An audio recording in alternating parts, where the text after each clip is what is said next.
Domestic violence and elder abuse shelters in Alberta are seeing overwhelming demand for services and safe spaces they simply can't keep up with. And this trend has survivors and advocates afraid for those looking to save their lives and their children. I always hate seeing these reports, and I hate seeing, especially now, how the numbers are increasing.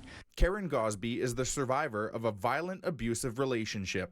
After 23 years, she left her marriage and, without staying in a women's shelter, made it out safely. But she knows how difficult it was and fears many others won't escape. Their ability to navigate the system and actually know what to do in a manner that will be safe for them and their children it's too daunting for them. A new report from the Alberta Council of Women's Shelters revealing over 53,000 calls for help in the province in the 2023-24 fiscal year, and most were provided with services. However, just a little over 8,100 were admitted to in-shelter programs, and more than 31,000 people who needed a safe place to stay were turned away. Executive Director Kat Champagne says the numbers highlight a need for more investment to keep pace with inflation. We're seeing increases in trends as populations grow, as funding isn't increased. We're very fortunate this year to have an allocation in this year's budget, but we haven't had an allocation for quite some time. A spokesperson for Alberta's Ministry of Children and Family Services telling City News the province set aside over $60 million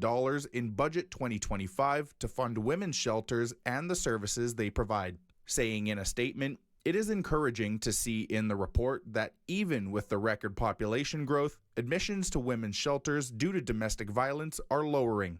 We recognize there is still more work to be done in the sector, but Gosby wants to see an even bigger push on this issue so no one else has to endure an experience similar to hers. My hope, that one day we can eradicate this and actually have it diminish and see those numbers go down as opposed to go up.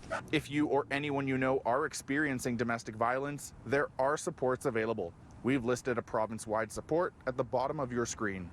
From Edmonton, Elliot Knopp, City News.